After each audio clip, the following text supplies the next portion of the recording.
예, 감사합니다. 오늘 본문을 먼저 보겠습니다. 신명기 10장 12절 19절. 신명기입니다. 오늘 본문은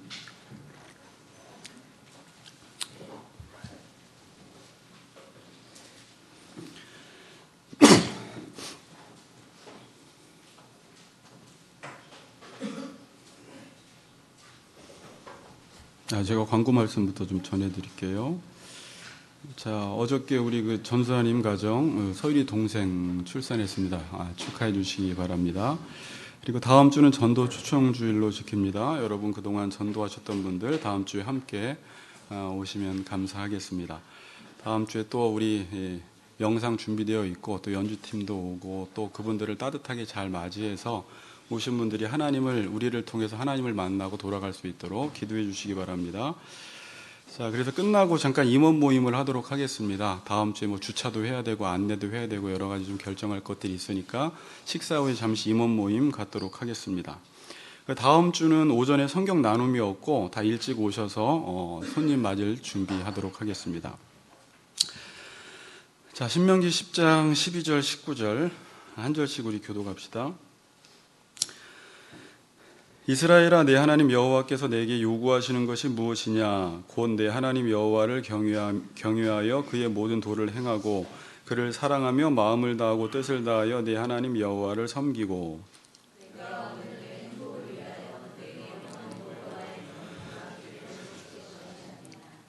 하늘과 모든 하늘과 땅에 그 위에 만물은 본래 내 하나님 여호와께 속한 것이로되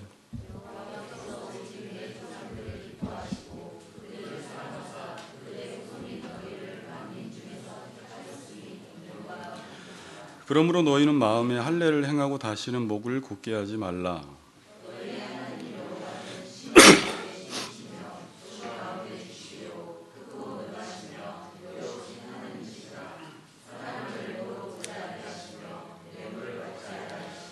고아와 과부를 위하여 정의를 행하시며 나그네를 사랑하여 그에게 떡과 옷을 주시나니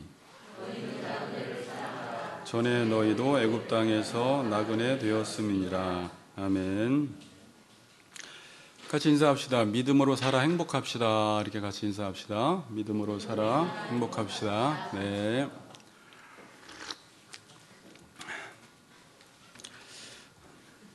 자, 설교 시간에만 좀 제가 신경 쓰면 못하니까 우리 엄마가 좀 데리고 있어 주세요. 네. 자, 저 들어가 있어요. 네, 이따가. 이따 찬송할 땐 나와요, 세영이. 네.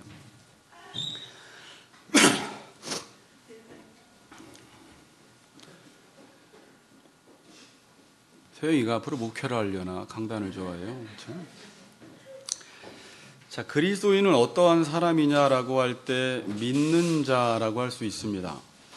그리고 그리스도인은 어떠한 삶을 살아야 하느냐라고 할 때는 믿음으로 살아야 한다. 그러니까 그리스도인은 믿는 자고 그리스도인은 어떠한 삶을 살아가야 하느냐라고 했을 땐 믿음으로 사는 자라고 할 수 있어요. 우리가 지난 시간에 배웠지만 우리 피스티스 단어를 살펴보았는데 믿음으로 산다라는 것은 하나님이 내게 베풀어 주시는 신실한 언약을 믿고 사는 것입니다. 그래서 나도 그 언약을 믿고 이 땅에서 신실하게 말씀을 지키며 사는 삶을 믿음으로 산다라고 말해요. 자, 그러니까 믿음으로 산다는 게 뭐예요? 하나님이 나에게 언약을 신실하게 베풀어 주시니까 내가 그 신실하게 베풀어 주시는 언약을 믿고 나도 신실하게 이 땅에서 살아가는 것을 가리켜 믿음으로 산다라고 말을 합니다. 그래서 믿음이라는 것이 형성되기 위해서는 두 가지가 따라오게 됩니다.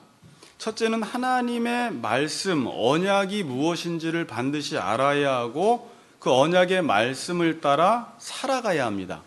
그래야지 믿음으로 살 수 있게 됩니다. 그러니까 신앙생활이라는 것은 내가 믿는 내용이 무엇인지를 알아야 하고 그 내용에 따라서 살아가는 것입니다. 뭐라고요?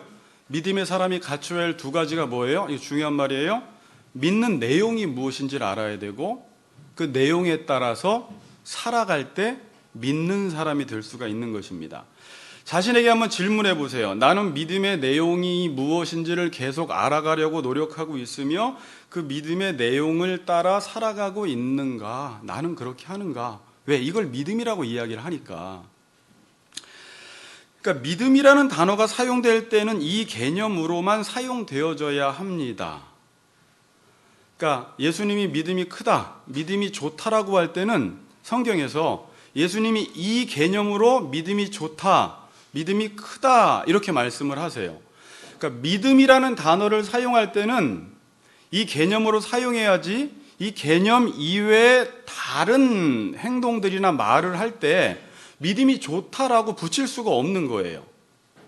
어떤 사람이 하나님의 언약의 말씀을 굳게 믿고 그 말씀을 따라 신실하게 살아가는 것을 볼 때, 야, 믿음이 좋구나. 장애물이 있는데도 그 말씀을 따라 끝까지 충성하며 살 때 믿음이 크구나 라고 말을 할 수가 있는 거예요. 근데 그렇지 않고 교회를 열심히 나오고 직분을 맡고 열심히 봉사를 하며 살아가도 만일 그 사람이 하나님이 말씀하신 언약의 내용을 모르고 그걸 알아도 그 말씀을 따라 살아가지 않으면 믿음의 삶을 살아가는 것이 아닙니다. 많은 사람들이 언약의 내용이 무엇인지를 모르는 채 열심히 살아가면 믿음이 좋다라고 말하는데 열심만 가지고는 믿음이 있는지 없는지는 몰라요. 그가 어떤 내용에 붙들려서 열심히 살아가는가를 봐야 돼요. 또 어떤 사람은 믿음의 내용, 하나님의 언약에 대해서는 줄줄줄줄 나오는데 만일 그 사람이 그러한 삶을 우리의 삶 속에서 신실하게 살아가지 않는다면 이 사람도 믿음이 없는 겁니다. 그러니까 믿음은 무엇을 믿느냐, 믿음의 대상과 내용이 분명히 있어야 합니다. 그러니까 성경에서 말하는 믿음은 애매하지가 않아요. 분명히 믿음의 대상이 있고 그 대상이 나에게 하시는 언약의 내용이 분명히 있어서 그 내용을 붙들고 이 땅에서 신실하게 살아가는 것, 이걸 가리켜 믿음이라고 이야기를 합니다. 자, 지금 이 시대를 철학적으로 사상적으로 평가할 때는 포스트 모더니즘 시대라고 이야기를 합니다. 자, 많이 들어보셨죠? 그래서 포스트 모더니즘의 특징은 이렇게 보시면 돼요. 모든 게 주관주의, 상대주의입니다. 뭐라고요? 주관주의, 상대주의. 반대말이 뭐예요? 주관주의의 반대말이 객관주의, 상대주의의 반대말이 절대적인 거예요. 그러니까 포스트 모던 시대의 사람들은 다 모든 것들을 다 주관적으로, 상대적으로 보기 때문에 어떤 것이 절대적이다, 어떤 것이 객관적이다라는 것을 잘 따르지 않아요. 믿지를 않습니다. 그러니까 무엇이 옳고 그르냐라고 했을 때 제가 여러분 이것이 옳습니다라고 이야기를 하면 저는 어떤 객관적인 사실에 근거해서 이게 옳은 거예요 라고 이야기를 하는데 지금 여러분 우리 청년들이 살아가는 포스트 모던 시대에는 그거는 그냥 목사님 생각이고요, 이렇게 주관적으로 본다라는 거예요. 그건 그냥 목사님 생각이고요, 상대적으로 본다는 거예요. 지금 시대 사람들이 그래요. 그게 지금 청년들이 영향을 받고 있는 거고 청년들뿐만이 아니라 여러분들도 어떤 객관적인 진리를 모른다면, 절대적인 진리를 모르면 나이는 있지만 여전히 포스트 모던의 영향을 받고 살아가는 것입니다. 그래서 지금은 야, 이거는 하나님이 하신 말씀이야, 이건 어떤 권위 있는 목사님이 하신 말씀이야 그러면 아멘 이렇게 하는 게 아니라 그건 하나님 생각이고요 이렇게 말을 하는 거예요. 하나님이면 다야? 이제 이러는 거죠. 야, 그거 권위 있는 목사님이 말씀하신 거야 라고 해도 그건 목사님 생각이지 나는 그렇지 않다라는 거예요. 그러니까 주관적으로 살은 거예요. 그걸 상대적으로 보는 거예요. 그래서 지금은 이제 객관적인 것들, 절대적인 진리들을 이야기해도 먹히질 않습니다. 왜? 시대 자체가 이렇기 때문에 그래요. 여러분, 자신이 하고 싶은 것을 하면서 사는 게 잘못된 것인가요? 자, 이제 이 질문을 한번 던져볼게요. 자, 우리 청년들 한번 들어보세요. 자신이 하고 싶은 걸 하면서 사는 게 잘못된 거예요? 자, 이 자체는 잘못된 게 아닙니다. 인간은 원래 하나님이 창조하실 때 자유의지를 주셨어요. 위를 주셨어요. 자율성이라는 게 있어요. 그래서 내가 무언가를 하고 싶다라는 그 자체는 잘못된 게 아닌데 내가 하고 싶은 게 무엇이냐라는 게 문제인 거예요. 그러니까 당연히 우리에게 원투를 주셨잖아요. 원하는 게 있잖아요. 인간인데 원하는 게 없는 사람은 없습니다. 의지가 없는 사람은 없어요. 뭐가 하고 싶다라는 마음에 소원이 없는 사람은 없습니다. 하나님은 우리 마음속에 소원과 의지를 주십니다. 그런데 그 자체가 문제가 아니라 내가 원하는 게 무엇이냐, 이게 문제인 거죠. 그러니까 지금 포스트 모던 시대 사람들은 뭘 강조하냐면 내가 하고 싶은 것을 하며 살겠다, 내가 원하는 걸 하며 살겠다라는 것만 이야기하고, 기독교에서는 한 가지, 그런데 네가 원하는 게 뭐냐라는 거예요. 이 무엇이냐가 잘못되면 네가 원하는 게 잘못된 것을 구해서 너한테 해가 될 수가 있다는 것입니다. 그래서 이 무엇이냐가 기독교로 볼 수도 있고, 이 세상에서는 철학이라고 볼 수도 있고, 이 세상에서는 인문학적 사고로 볼 수가 있는데, 지금 이 세상은 무엇이냐에는 관심이 없고 네가 하고 싶은 대로 해, 여기에만 관심이 있어요. 그럼 뭘 하고 싶은 대로 하냐라는 요 부분을 가르쳐주지 않는 거예요. 마가복음 10장에 보면 여러분 이제 유명한 이야기가 하나 나오죠. 마가복음 10장 그러면 뭐가 있어요? 소경 바디메오가 나와요. 예수님이 여리고로 지나가신다는 말을 듣고 소경이 고침받기 위해서 예수님 앞에 나아갑니다. 그때 많은 사람들이 방해를 해요. 예수님 앞에 나가지 못하게 합니다. 다윗의 자손 예수여, 나를 불쌍히 여기소서라고 하는데 사람들이 그 사람이 예수님께 나오지 못하도록 방해하니까 성경에 보니까 더욱 크게 소리질러 다윗의 자손 예수여, 나를 불쌍히 여기소서라고 할 때 예수님이 그 소경에게 오셔서 질문한 게 뭐냐면 뭘까요? 내게 무엇을 하여 주기를 원하느냐, 이렇게 나온 거예요. 자, 중요한 질문이에요. 지금 제가 앞에 이야기했던 거예요. 너 원하냐? 뭘 하여 주기를 원해? 이 말이에요. 그러니까 우리는 지금 성경을 이렇게 객관적으로 보고 있으니까 당연히 소경이면 보기를 원하나이다 라고 대답하는 게 맞겠죠 라고 하지만, 이 소경은 그래요. 뭘 하여 주기를 원하느냐? 주여 보기를 원하나이다, 내 믿음이 크다, 나중에 이렇게 이야기를 하지만, 여러분 이건 지금 우리 이야기를 하는 거예요. 우리 이야기. 여러분들에게 예수님이 이런 질문하는 거예요. 얘들아, 내가 소원 하나씩 들어줄게. 당신들 뭘 하기를 원하십니까? 이렇게 물어보는 거예요. 그럼 여러분들은 대답을 하셔야 돼요. 뭘 하기를 원하세요? 뭘 하고 싶으세요? 그럼 다들 하나씩 있어요. 우리 자녀가 어떻게? 우리 집이 어떻게? 돈을 좀 더 이렇게 많이. 다 좋은 소원인데 문제는 뭐냐면 여러분들이 소경이라는 거예요. 지금 성경에서 말하고 싶은 건 여러분들이 소경이고 이 세상 사람들이 다 소경이에요 지금. 그래서 이 세상 사람들의 특징은 무엇을 위해 살아야 할지를 모르는 게, 무지하다라는 게 특징입니다. 누구를 놓고 질문을 해도 무엇을 위해 삽니까? 무지합니다. 어떻게 살아야 할지를 모르는 소경들이 이 세상에 잔뜩 있습니다. 근데 예수님이 이 소경들에게 오셔서 묻습니다. 내게 무엇을 하여 주기를 원하느냐라고 하면, 제가 무엇을 위해 살아야 할지 주님 보기를 원합니다라고 대답을 해야 하는데, 이 소경들이 자신의 상태를 모르니까 집 큰 거 하나만 더 주세요, 돈 좀 많이 벌게 해주세요, 마땅히 구해야 할 것을 구하지 못한다라는 거예요. 자, 그러니까 이런 논리가 서요. 이 질문이 되게 어려운 질문이에요. 너 뭘 하기를 원해? 내게 무엇을 하여 주기를 원하느냐라는 이 질문에 내가 바른 대답을 하기 위해서는 자신의 상태를 알 때만 그 무엇이 무엇인지를 알 수가 있게 돼요. 내 상태를 모르면 내가 뭘 구해야 하는지를 모릅니다.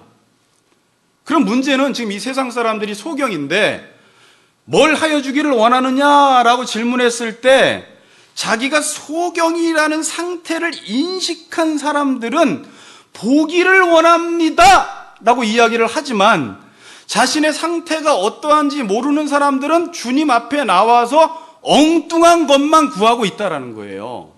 뭘 구해야 할지를 몰라요.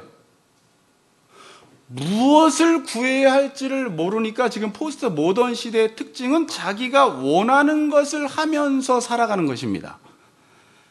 그러니까 내가 원하는 것을 하면서 살아간다라는 말은요, 두 가지를 의미해요. 내가 내 상태가 어떠한지를 모른다라는 것을 의미하고, 그러니까 무엇을 구해야 할지를 모르니까 그냥 내가 하고 싶은 대로 살아가는 것입니다. 그래서 지금 포스트 모던 시대는 두 가지를 이야기 안 해줘요.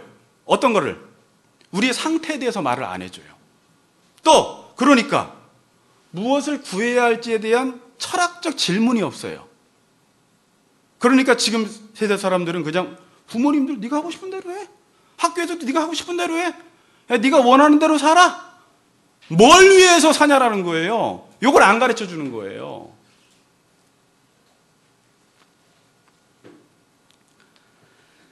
교회는 계속해서 하나님의 말씀이 필요하다고 외치고 있습니다. 자, 그럼 이게 무슨 말이에요?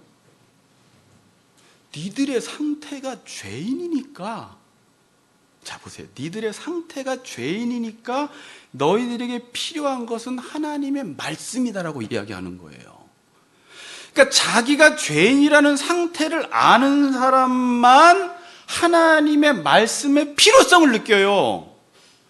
그런데 지금 사람들은 자기가 죄인이라는 그 상태를 알아도 이 죄인이 뭔지를 잘 모르니까 강단에서 말씀이 전해지고 하나님이 우리에게 어떤 명령을 주셔도 그것을 나의 말씀으로 받지를 못하는 거예요. 왜?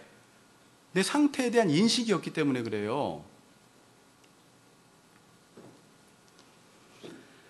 자신의 상태가 죄인이라는 사실을 뼈저리게 깨닫는 사람만이 말씀을 찾게 돼 있어요.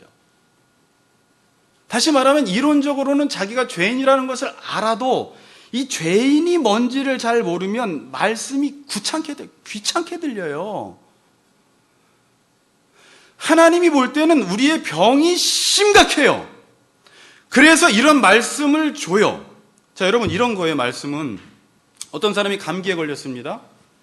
그럼 뭘 원해야 되냐면 감기 낫는 걸 원해야 돼요. 좀 감기가 좀 센 병이라고 칩시다. 뭐 감기 정도 뭐 그냥 목사님 그냥 물 마시면 이렇게 말하지 말고 그냥 감기가 센 병인데 상태가 이래요. 그러면 이 사람이 원하는 것은 감기가 낫는 걸 원해야 돼요. 그럼 감기가 낫기 위해서 거기서 율법적 기준이 주어집니다. 찬물 마시지 마. 뭐 먹지 마. 따뜻한 물 마셔.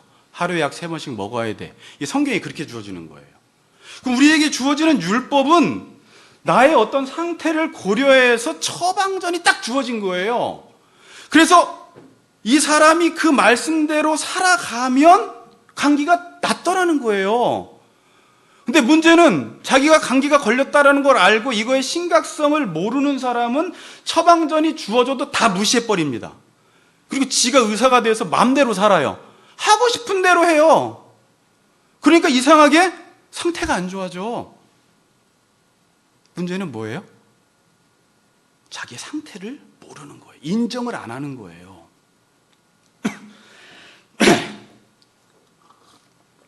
그래서 점점점 이 병이 악화되는 것입니다. 자, 여러분, 이 세상은요, 죄인이에요. 그러면 처방전이 뚝 떨어졌어요. 뭘 하지 마라는 율법의 처방전이 떨어지면 죄인이라는 것을 아는 사람은 율법에 철저히 순종해서 낫습니다. 그런데 지금 포스트 모던 시대에는요, 하고 싶은 대로 하라는 거예요. 절대적인 것, 객관적인 것 따르지 말고 네 마음에 원하는 대로 하라는 거예요. 그러니까 감기가 점점 악화돼 폐병까지 가는 거예요, 지금. 그래서 지금 이렇게 악성 바이러스가 세상에 쫙쫙 퍼져나가는 거예요. 뉴스만 보면 별로 재미가 없어요. 그냥 다 신종죄예요. 성범죄도 신종이고 뭐 다 자기 자식을 죽이고 막 뛰어내리고 빨개 먹고 막 아파트 앞에 있고 막 별 죄를 다 져요. 왜 이런 거예요? 처방전이 없는 거예요. 처방전에 따라서 조치를 취하지 않고 하고 싶은 대로 살라고 하니까 감기가 점점 악화돼요. 그럼 앞으로 10년이 지나면 어떻게 될까요? 더 이상한 죄 많아져요, 이제는 앞으로.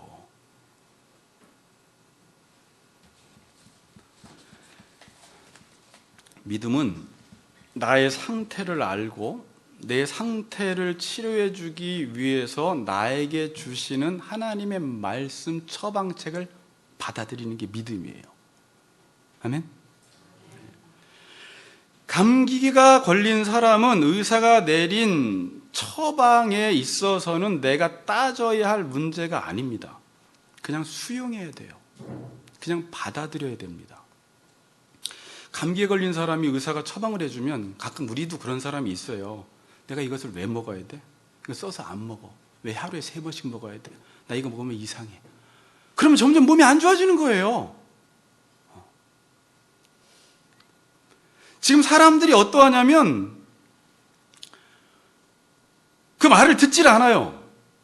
자기 생각대로만 살아가요. 이런 인물이 하나 나와요, 여러분, 구약에.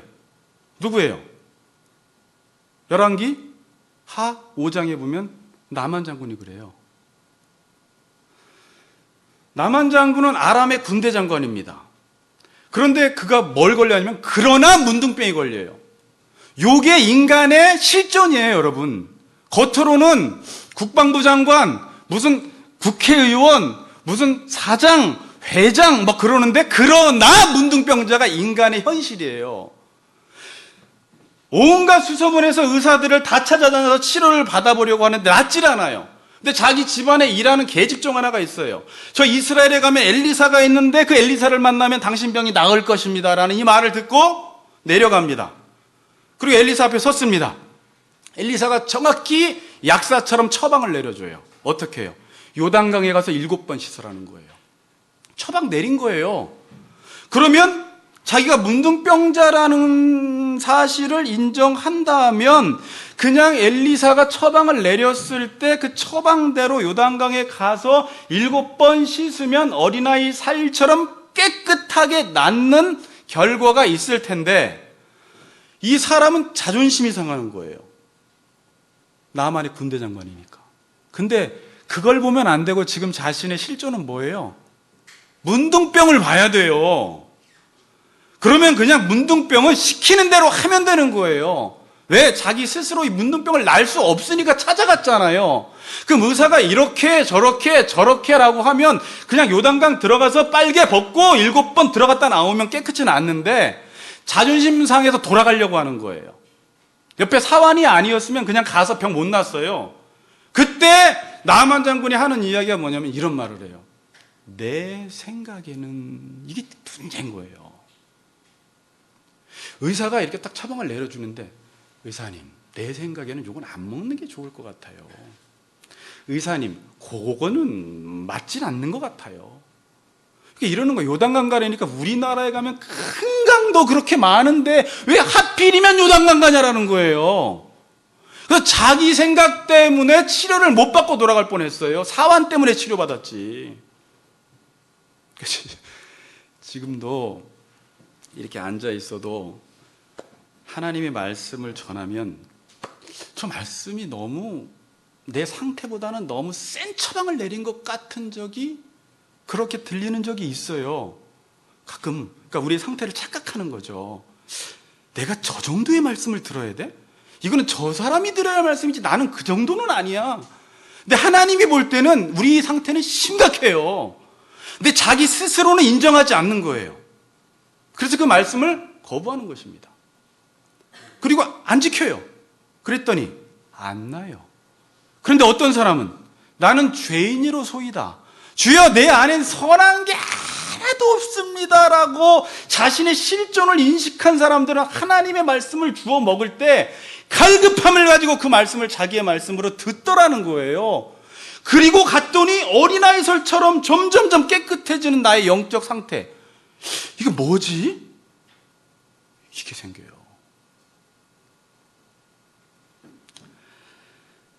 하나님의 언약의 말씀은 지금 내 상태를 알아서 가장 적합한 말씀을 주는 것입니다. 아멘? 그런데 여러분, 믿음은 내 생각을 내세우는 순간 이게 교만인데 고침받지 못합니다. 믿음은 하라는 대로 하는 게 믿음이에요. 그래서 믿음은 받아들이는 거예요. 수용하는 거예요. 하나님이 나보다 나의 상태를 가장 잘 아셔서 나에게 주시는 성경 말씀을 주실 때 그냥 순종함으로 받아 먹으면 내 상태가 점점점 좋아지더라는 거예요. 그 일이 실제적으로 지금도 일어나고 있어요. 근데 계속 자기 생각에는 안 맞는 것 같아, 내 생각에는 이게 맞는 것 같아 라고 하는 사람은 여전히 상태가 똑같아요. 그리고 악화돼요. 그리고 하는 말이 교회를 가도 내 병은 치료되지 않아, 내 영적인 상태는 맨날 똑같아, 우리 가정의 상태는 맨날 똑같아. 그건 똑같은 게 아니라 자기가 하나님의 말씀에 자기 생각 때문에 불순종해서 그런 결과가 온 거예요. 그래서 에레미야서 2장 13절은 네가 지금 이러한 꼴을 당하는 것은 네 생각의 결과야, 이렇게 말을 하는 거예요.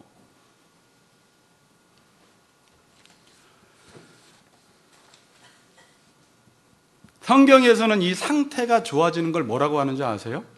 오늘 제목이 뭐죠? 그걸 가리켜 행복이라고 하는 거예요. 자, 여러분 되게 중요한 말 했어요. 사람들이 행복 모릅니다. 근데 성경에서는요, 지금 행복을 알려주고 있어요.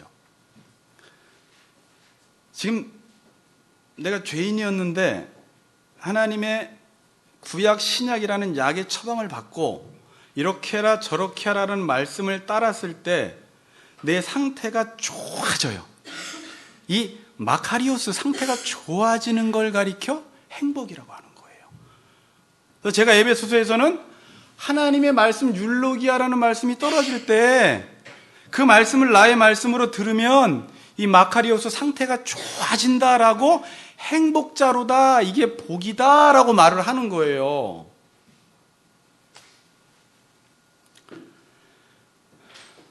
자, 오늘 본문은, 자, 오늘 목사님 이제 본문 들어가고 이거 아니 이제 끝나갑니다. 자, 반 지나갔어요. 겁먹지 마시고.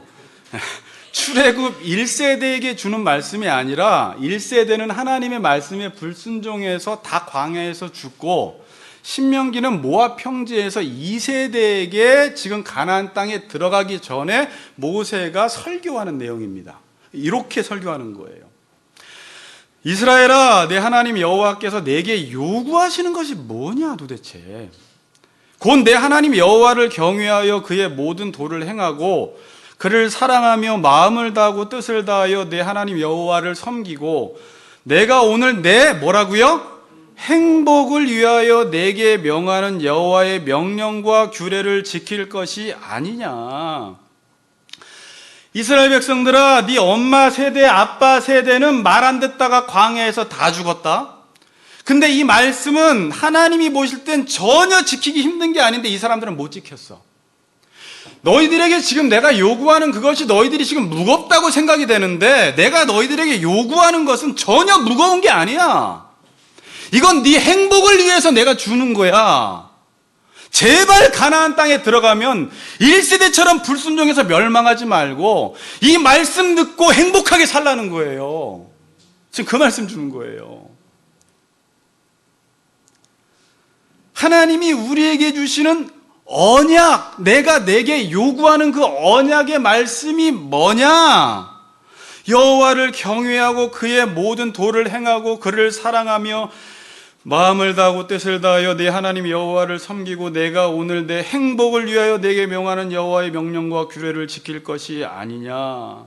그러니까 이렇게 여기서 설명을 해요. 하나님의 말씀을 따라 살아가는 걸 하나님을 섬기는 거다라고 말씀을 하시면서 행복을 위해서 말씀을 줬다 그러는데, 야, 여러분, 제가 행복에 대해서 관심이 많은 사람이에요. 어렸을 때부터 저는 집이 못 살다 보니까 행복이 뭔가를 저는 찾아다녔어요.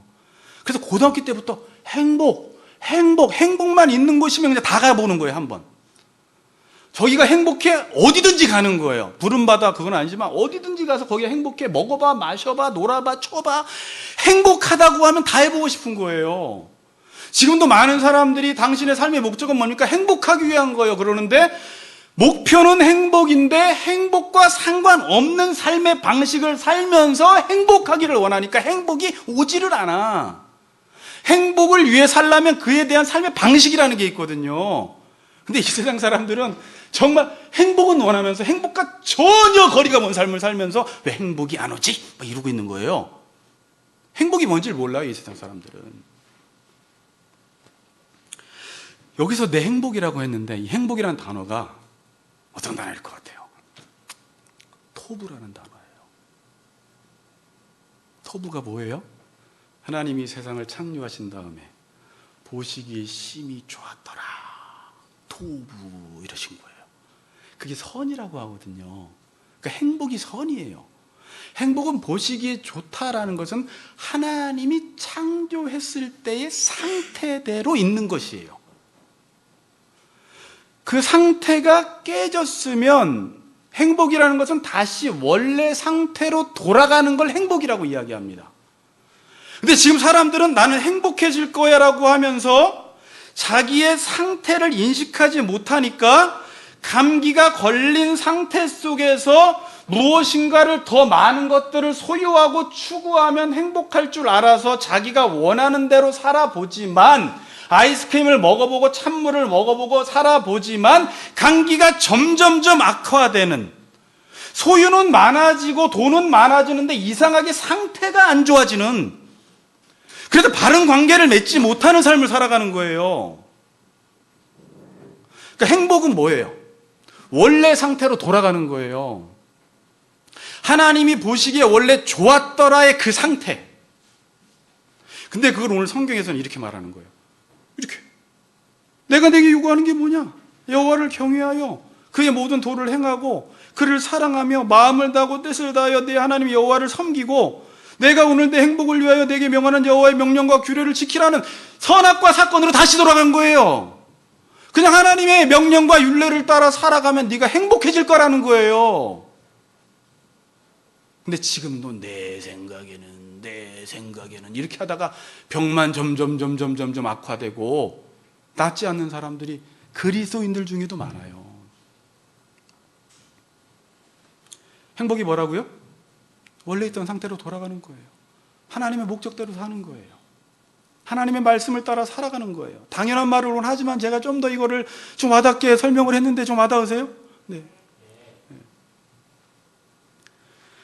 그럼 원래 상태가 어떤 상태냐? 말씀 듣는 상태인데 이 구절을, 이 말씀을 좀 더 쉽게 풀어줍니다. 18절 19절에 보면 고아와 과부를 위하여 정의를 행하시며 나그네를 사랑하여 그에게 떡과 옷을 주시나니, 하나님은 지금도 이러한 방식으로 살아가고 있는 것이고 하나님의 말씀대로 산다라는 것은 하나님 따라하는 겁니다. 그래서 19절에 이렇게 말해요. 너희는 나그네를 사랑하라. 전에 너희도 애굽 땅에서 나그네 되었음이라. 그래서 특별히 성경에서는 레위기나 신명기서에서는 끊임없이 고아와 과부를 돌보고 사랑해라, 한마디로 이웃사랑하라는 말씀을 우리에게 주고 계세요. 뭐 하라고요? 이웃사랑하라는 말씀을 우리에게 주고 계세요. 자, 여기서 고아와 과부라는 것은, 그러니까 오늘부터 나가서 고아 찾고 과부 찾아서 구제 언급만 하라는 소리가 아니라, 실제적으로 그 당시에 고아 과부는 도움이 없이는 살아갈 수 없는 사람들이었어요. 생활 능력이 없는 사람들이었어요. 남편이 없으면. 그래서 그 사람들은 육체적으로 필요한 것들도 채워줬어야 됩니다. 근데 성경에서 고아와 과부라고 할 때는 영적인 의미가 또 하나 있어요. 고아가 뭐예요? 하나님 없는 자가 다 고아예요. 지금 만약에 삼성 회장이 돈이 막 수천억이 있어도 하나님 아버지가 없으면 고아인 거예요. 그 도우라는 거예요. 그 회장, 이건희 회장 도우라는 거예요. 아유, 우리 도와요. 우리가 도울 게 뭐가 있어요. 그게 아니라는 거예요. 과부는 뭐예요? 남편이 없는 사람이, 예수님 신랑이 없는 사람이에요. 하나님 아버지가 없고 예수 그리스도가 없는 사람은 다 긍휼히 여겨야 될 대상이에요, 여러분. 하나님은 그 사람들에게 지금도 정의를 행하시나니 이렇게 말씀하세요. 예수님을 십자가에 보내셔서 하나님이 사랑하셔서 공의를 행하심으로 고아와 과부를 다 건져주셨어요. 그리스도인들이 이 땅에 세될 일이 뭐냐? 실제적으로 육신의 필요가 채워지지 않아서 굶주려 가는 고아와 과부도 도와야 되고, 왜? 그거 돕지 않으면서 예수 믿으세요로만 말하면 안 되잖아요. 얘는 지금 밥 못 먹어서 굶어 죽는데 예수 믿으세요라고 하면 야고보서에서 말과 혀로만 사랑하지 말고 행할과 진실함으로 사랑하라고 이야기하잖아요. 일단은 육의 필요를 채워주면서, 그러나 우리는 한 단계 더 나아가서 이 사람은 궁극적으로 지금은 저렇게 잘 살지만 불쌍하게 봐야 돼요. 불쌍하게 보일래나? 어쨌든 불쌍하게. 왜? 하나님 아빠 모르면 영원한 지옥 가요. 남편 신랑 없어요. 고아와 과부예요. 이 사람들에게 정의를 베풀라는 거예요.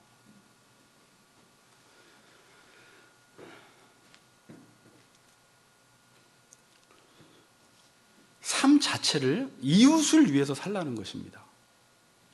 행복은 이웃을 위해서 살아갈 때만 행복이라는 게 오지. 자, 그러니까 이게 매치를 못 시켜요. 그래서 교회적으로는 공동체적인 삶을 살 때만 내가 행복이 오지, 우리는 공동체 유익을 위할 것이냐 나의 유익을 위할 것이냐라고 할 때는 항상 오답을 써요. 나로 가니까 행복은 나한테 안 와요. 그러니까 지금 행복에 대한 답을 알려줬어요. 행복은 이웃을 위해 살아야 합니다라고 해서 나가면 또다시 나를 걷다 써버려요. 그러니까 행복이 안 와요. 행복의 답을 우리는 모르는 게 아닌데 또다시 문제 냅니다. 행복은 어떻게 온다고요? 이웃을 위해 살아야 되는데 또 오답을 또 쓰는 거예요. 이게 안 돼요. 죄인이 그래요. 그래서 죄인은 자기를 위해서 살면 행복이 올 것 같아서 평생 자기만을 위해 살다가 죽는 게 죄인이에요. 이게 무서운 형벌이에요, 여러분. 그게 왜 형벌이냐 싶지만 이게 형벌이에요, 성경에서는. 이웃을 위해 살지 못하는 죄인. 거기에 행복이 있을 줄 알고 평생 자기 것만을 위해 살다가 행복이라는 걸 느끼지도 못하고 죽어버리는 거예요. 사람들은 행복해지기를 원하는데 행복해지는 방식대로 살지 않아요.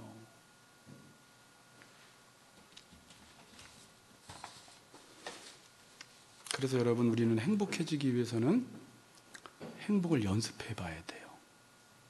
자, 성경에서 이렇게 말합니다. 나는 내가 죄인이라고 생각하지 않는데, 나는 내가 감기가 걸렸다고 생각하지 않는데, 성경에서 넌 감기 걸렸어 그럼 일단 받아들이세요.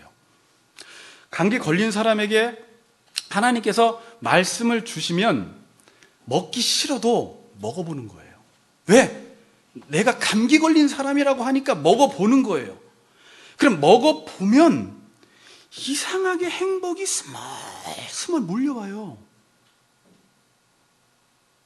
하나님 말씀대로 살면 이게 손해볼 것 같고 불이익 당할 것 같은데, 이번엔 그냥 어차피 죽을 거 먹어보자 그냥 이러고 그냥 하나씩 먹어봤더니 몸이 이상하게 좋아지는 거예요. 상태가 점점 마카리오스의 상태로 가는 거예요. 이게 뭐지? 갑자기 아내를 대할 때나 남편을 대할 때나 사람들을 대할 때 이전 같지 않고 힘이 생기기 시작해요. 말씀을 먹은 것밖에 없는데 내 상태가 점점 좋아져서 감기가 낫기 시작하는 거예요. 그런데 내 생각을 주장하는 사람은 여전히 행복을 맛을 보지 못하고 살아가는 거예요. 그래서 저는 그냥 행복을 한번 연습해 봅시다라고 말을 하는 거예요.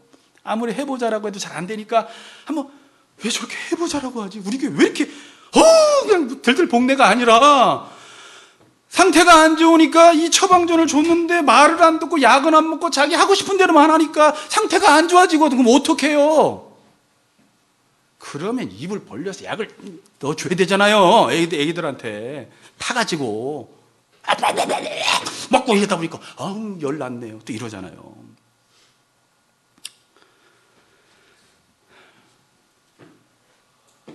이렇게 하면 행복하겠지. 이렇게 하면 행복하겠지. 지금부터 이렇게라는 것을 나에서 조금씩 이웃과 공동체를 향해서 바꿔보세요. 명단을. 그러면 정말 삶 속에 약속이에요. 이게 그 언약의 성취자가 되는 거예요.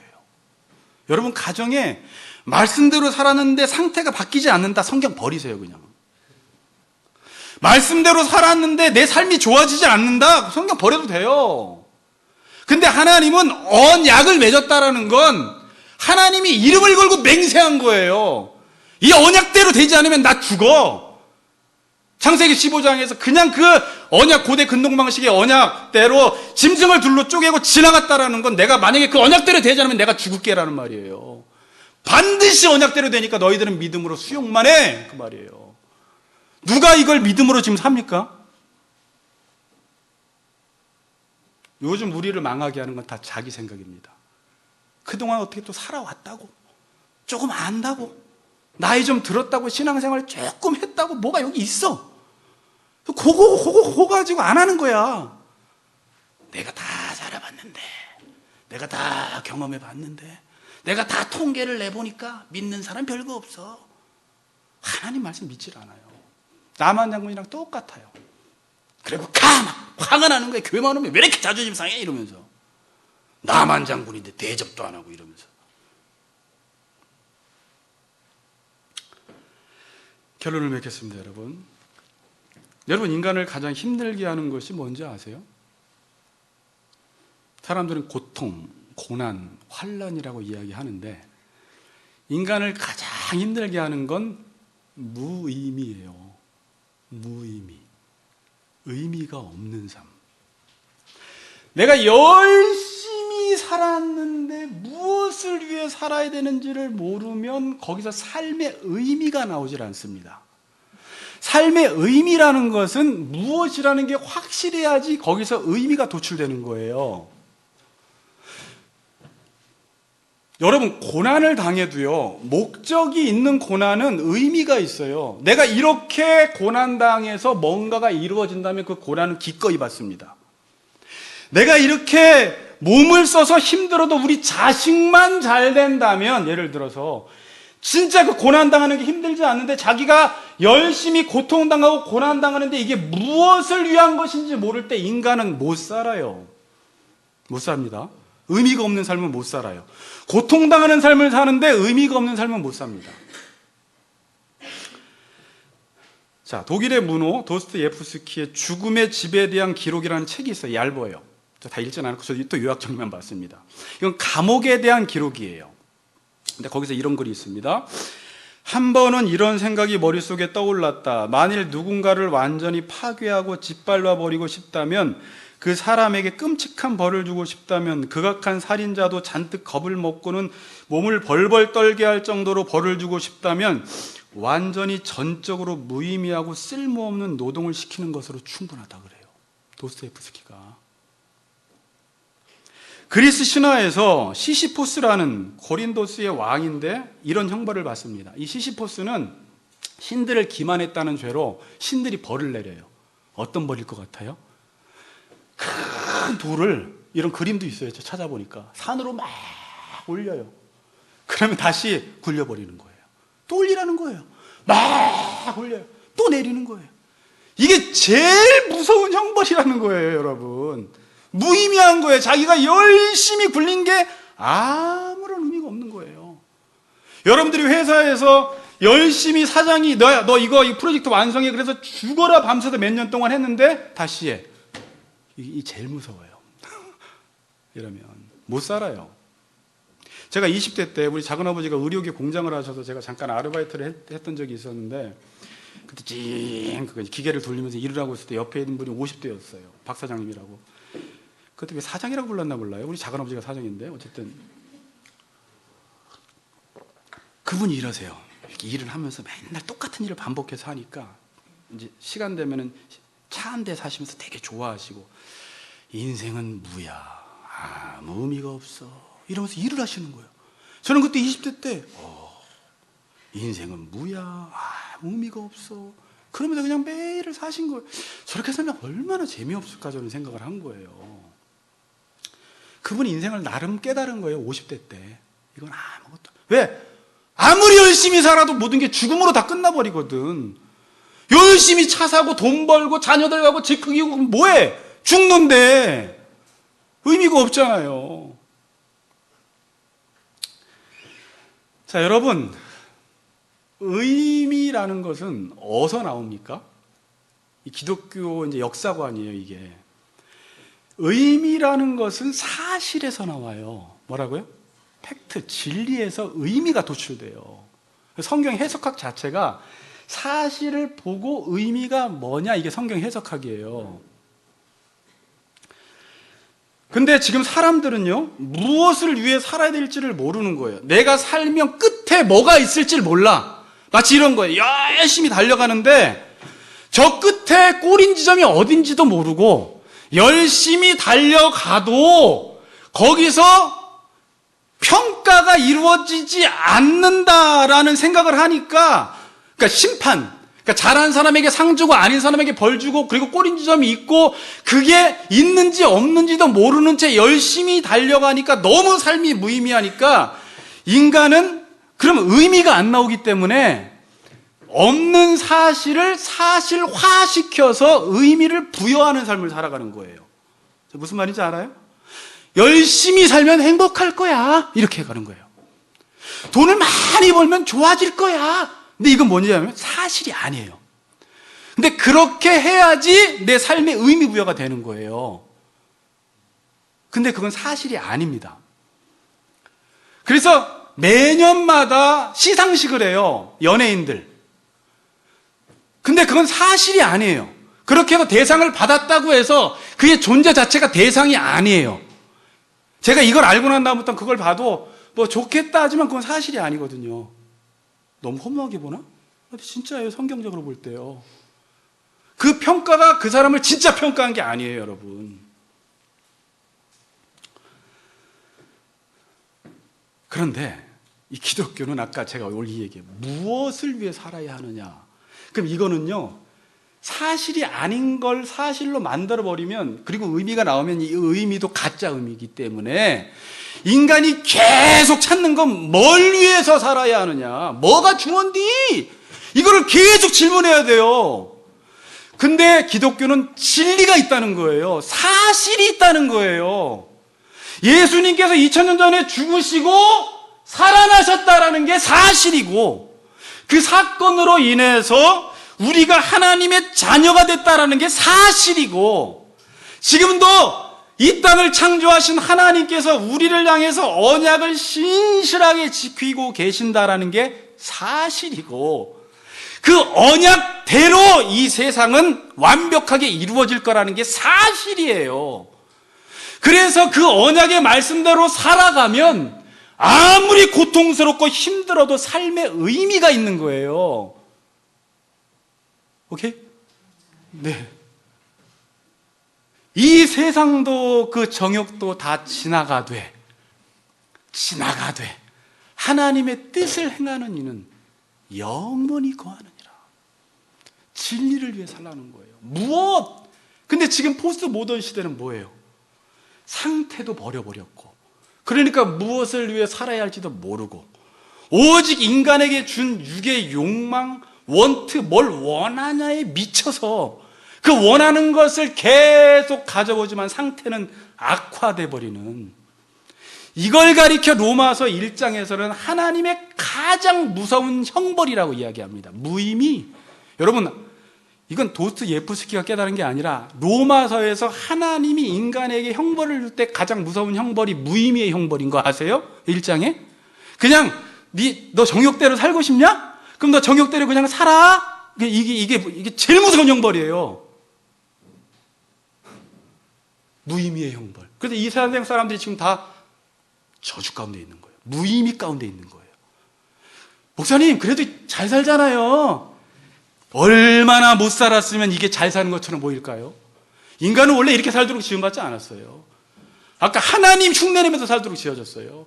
엄청나게 이웃을 사랑하면서 타인 중심적으로 공동체를 생각하며 긍휼히 여기며 이렇게 살아야지, 이렇게 미친 사람들처럼 남에게 후손으로서 남들을 죽여서 자기가 올라가는 삶, 이건 인간의 삶이 아니에요. 원래 이건 죽은 자의 삶이에요. 근데 우리는 이게 정상이 돼버린 거예요. 삶을 하나님이 이렇게 고통스럽게 살도록 절대 짓지 않았습니다, 여러분. 근데 왜 이렇게 살아가요? 답 다 알려줬잖아, 너네. 행복은 하나님처럼 살아야 돼. 이웃사랑해. 공동체를 먼저 생각해야 돼. 근데도 오답 죽을 때까지 오답 쓰다 죽는 거예요. 한 번을 해보질 못해. 한 번을 약 한 번을 먹어보질 않아. 그리고 그냥 약에 대해서 그냥 이러쿵 저러쿵만 하고 자기는 안 먹어, 이 약을. 그러니 내 상태가 좋아지질 않아요, 여러분.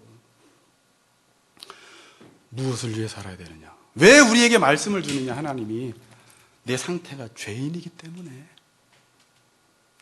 이걸 위해서 너의 원함을, 이 원트를, 이 하나님이 우리에게 주시는 언약을 소원하면서 살아가면 마카리오스, 행복이 온다라는 것입니다. 믿음으로 사셔서 행복한 삶을 사시는 우리 같이 걷는 교회 성도님들 되시기를 주의 이름으로 축복합니다.